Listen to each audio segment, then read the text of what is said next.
안녕하세요. 애틀란타 BDS의 한연부동산 전문입니다. 네, 안녕하세요. 주택융자 전문인 최윤석입니다. 네, 요즘 그 콘도미니엄, 네, 여기 뭐 조지아 텍이라든지 스테이트에 뭐 기숙사 생활 하시는 분들, 젊으신 분들 이렇게, 좋죠. 예, 네. 하이라이트 콘도 구입에 관해서 많이 문의가 오시는데 이분들이 실제로 이렇게 구입을 진행을 하시다 보면은 융자 쪽에도 그러고 저희가 몰랐던 이렇게 꼭 알아야 됐던 또 이런 콘도 시장 같은 경우는 또 변화가 이렇게 뭐 또 생기잖아요. 그렇죠. 이제 이번에도 하나 또 새로 생겼지만 일단 네. 콘도는 네. 일반 융자랑 조금 다르다고 보시면 되는 거예요. 네, 그래서 오늘 이렇게 콘도 문의 또 젊으신 분들 또 이렇게 졸업을 하시고 첫 집으로 하이라이즈 콘도를 이렇게 많이 생각하시는 분들 영상을 위해서 오늘 그분들을 위해서 한번 영상을 준비해봤습니다.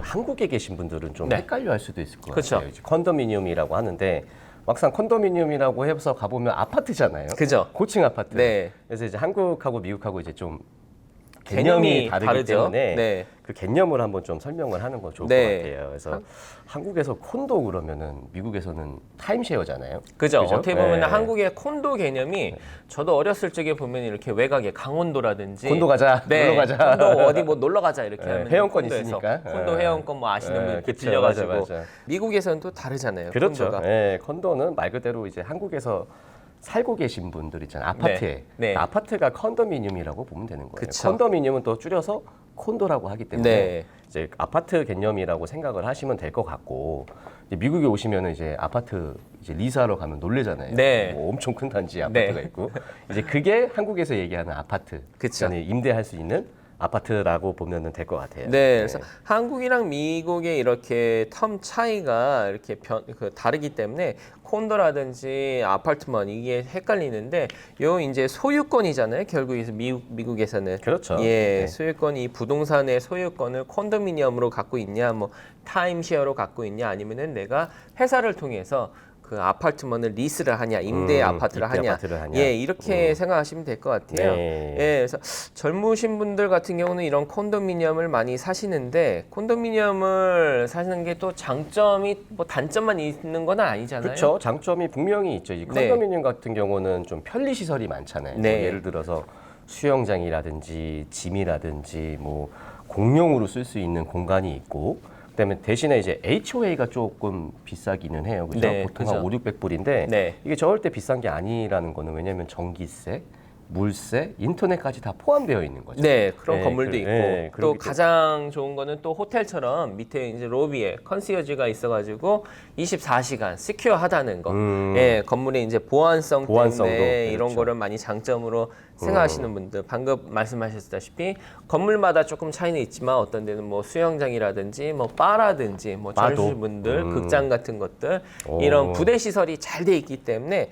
젊으신 분들, 특히나 뭐 은퇴하신 분들, 뭐 여행을 많이 다니셔가지고 집을 많이 비시는 분들께 이게 콘도가 많이 인기가 많아요. 좋네요. 네. 뭐 관리할 게 별로 없으니까. 그건 맞습니다. 네. 네, 그래서 이런 게 콘도가 이런 거를 또 장점으로 볼 수 있는데 반대로 단점은 이게 다 공짜가 아니잖아요. 그렇죠. 예, 일단 HOA에 포함되어 있는. 예, HOA monthly fee가 네. 높다는 게 어떻게 보면은 단점일 수도 있는데 네. 말씀하신 것처럼 이게 다 따져보면은 또 뭐 높은 것도 아니잖아요. 다 그렇죠. 포함이 돼 다 있기 포함이 때문에. 되고 요새 전기세 비싸잖아요. 네, 전기세도 그렇고 지금 뭐 콘도에 이게 뭐 쓰레기도 다 공동으로 다 뭐 버리는 거고, 예, 이런 뭐 부대 시설도 다 이용을 하실 수 있고, 뭐 이런 뭐 피트니스 같은 것도 다 포함이 돼 있기 그렇죠. 뭐 때문에. 따로 뭐 이제 뭐 회원권은 사지 않아도 되고. 네, 맞습니다. 네.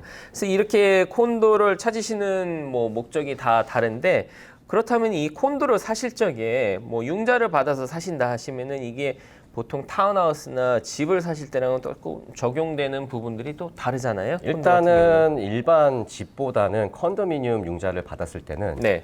0.25에서 0.5 정도가 높다라고 생각을 이자가 하시면 돼요. 조금 더 높고. 그렇죠. 왜냐면 이제 어저스먼 같은 게 있기 때문에 이제 이 상품 가치로 봤을 때는 그냥 일반 집에 컨벤셔널 론을 은행끼리 서로 사고 팔고 하기에는 네. 상품이 굉장히 좋은 상품이죠. 은행한테는. 근데 네. 컨도미니엄 자체는 아무래도 좀 변수가 있으니 네. 어떠한 이유에 대해서 어떠한 이유 때문에 이제 서로 사고 팔 때 좀 문제가 있기 때문에 조금 더 비싼 것 같아요. 제 생각에는. 네. 그러면 저희가 이렇게 융자 진행하는 과정 중에서 또 서류 같은 것도 요구되는 것도 많이 추가적으로 그렇죠. 있잖아요. 네. 이런 콘도 같은 경우는 사실 소유권 자체가 뭐 인 유닛이라고 해가지고 그 박스 안에 그렇죠. 내가 이 겉에 건물은 공동 커먼 에리아라고 해가지고 공동 소유라고 생각하시고 나머지 내 소유는 이 유닛을 소유하시는 거죠. 유닛을 네. 소유한다는 개념이기 때문에 네. 여기에 따라서 이제 융자도 뭐 요구되는 서류가 다른데 융자 저희가 콘도를 이제 구입하시는 손님 같은 경우는 융자 진행한 게 뭐 콘도 퀘셔널이라고 또 있잖아요. 그렇죠. 이제 콘도 퀘셔네어라는 거를 이제 또 받아야 되는데 네. HOA에서 받아야 하지만 다운페이에 따라서 요구하는 사항도 조금 있어요. 뭐 네. 예를 들어서 15% 미만 다운페이 하시는 분은 풀 퀘셔네어라고 네. 굉장히 많은 양의 이 콘도 퀘셔네어를 해야 돼요. 어떤 거를 묻는 이제 거죠? 뭐 풀 퀘셔네어는 뭐가 들어가 있는지 뭐 다 비슷하긴 하겠지만 라숫이 있는지 없는지, 네. 그 저지먼이 있는지 없는지, 린이 있는지 아니면은 뭐 HOA에서 지금 관리하는 투자 그 프로퍼티가 몇 퍼센트인지를 따져서 이제 융자를 심사를 하게 되는데 15% 이상을 하시면 네. 리미티드 퀘셔네어라 그래가지고 네. 라숫이 있는지 저지먼이 있는지 그런 것만 확인하는 거예요. 그러니까 굉장히 간략된 줄여진 질문지로 네. 이제 제출을 하는 거죠. 제출을 하는데 다음 페이에 따라서 그렇죠. 그게 다른 다운 페이에 거죠? 따라서 이제 네. 15% 미만이냐 15% 이상이냐에 따라서 이제 그게 달라지게 되는 거죠. 네.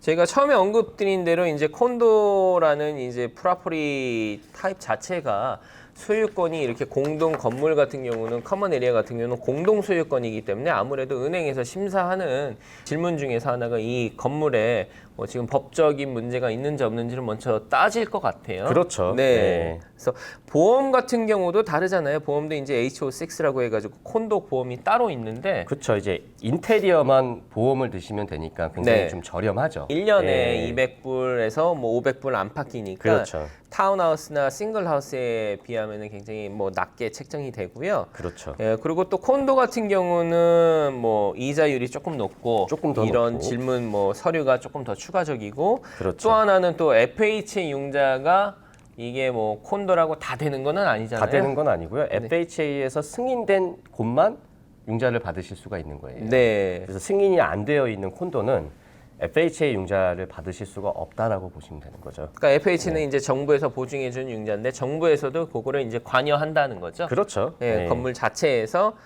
승인이 난 건물, 콘도 건물만 이게 하기 때문에 이런 거는 확인을 어떻게 뭐 퍼블릭 레코드에서 확인이 가능한가요? 아니요, 이제 HOA한테 물어보면 네. 거의 대부분 HOA에서 다 아니까 네. 거기서 이제 답을 들으실 수가 있는 거죠. 네. 이렇게 뭐 타운하우스라든지 싱글하우스보다는 융자를 진행할 적에도 추가적인 서류가 많은데 보통 같은 경우는 그럼 콘도를 만약에 구입을 하신다 하면은 보통 타운하우스나 싱글하우스보다는 뭐 클로징에 소요되는 시간이 조금 더 넉넉히 잡아야 될 필요가 있을 것 같아요. 이게 그 HOA에 따라서 조금씩 다른데 네. 어떤 HOA는 굉장히 잘 되어 있어서 이제 뭐 페이만 하면 네. 바로바로 서류를 받을 수 있는 곳이 있는 반면 네. 이제 또 어떤 HOA들은 인력이 다 해결을 하는 네. 그러니까 뭐 문의를 해야 그쪽에서 줘야 받을 수 있는 그런 HOA도 있기 때문에 이제 HOA에서 서류를 늦게 주면 그만큼 클로징 시간이 늦어질 수도 있다라는 거죠. 그렇죠. 그래서 요새는 또 한 가지 새로 추가된 그 퀘셔네어가 있는데 네. 스트럭처에 데미지가 있느냐 없느냐를 요새는 물어봐요. 저희 그 플로리다에 콘도 한번 무너졌었잖아요. 네, 이제 얼마 그 전에. 사건 이후로 이제 그 가이드라인에 HOA에서 스트럭처에 데미지가 있느냐 없느냐 거기서 yes or no를 꼭 답변을 해주셔야 돼요. 근데 예전에는 이런 퀘션이 없었는데 요새 생긴 질문이라 HOA에서도 이게 해주기가 좀 애매모호한 부분이기도 한 것 같아요. 네. 그래서 얼마 전에 손님 하나가 좀 애를 먹긴 했지만 네. 아무래도 이런 그 퀘셔네어가 하나 더 생겼다는 거 네. 알고 계시면 좋을 것 같아요. 아무래도 이런 말씀하신 것처럼 이런 질문을 HOA에서 답변을 해주고 서명을 해줘야 되기 때문에 그렇죠. 대부분 콘도 같은 HOA가 매니지먼트가 바로 저희가 요청을 한다고 해가지고 바로 하루 이틀 걸리는 게 아니라 시간을 굉장히 많이 맞아요. 잡아먹는 경우도 네, 많아요. 그래서 맞아요. 콘도 구입을 하시는 분 같은 경우는 뭐 30일, 20일에서 30일 클로징을 잡는 것보다 일단은 넉넉하게 그리고 이런 뭐 HOA 질문이라든지 HOA 담당 매니지먼트가 있는데 그런 연락처를 미리 연락을 해 놓으셔가지고 필요한 질문 같은 거를 미리 알아놓으시는 것도 시간 세이브를 많이 하실 것 그렇죠. 같아요. 저희는 뭐 이제 컨도미니엄 사시는 분 계약서가 들어왔다라고 하면 HOA부터 오다를 해요. 그쵸. 이게 되게 오래 걸리기 때문에 네. 감정보다도 더 신경 써야 되는 네. 그런 것 중에 하나죠. 네. 오늘 이렇게 젊으신 분들 그리고 또 은퇴하시는 분들 이런 분들께서 이제 하라이즈 콘도에 관한 궁금하신 게 많다고 하셔가지고 또 여기에 관련된 융자에 대해서 한번 영상을 준비해 봤고요. 네. 예, 그 외에 또 궁금하신 사항 같은 거를 저희에게 연락을 주시면은 또 좋은 영상 준비하도록 하겠습니다. 네. 지금까지 애틀란타 BDS의 한년 부동산 전문인이었습니다. 주택융자 전문인 최윤석이었습니다. 감사합니다.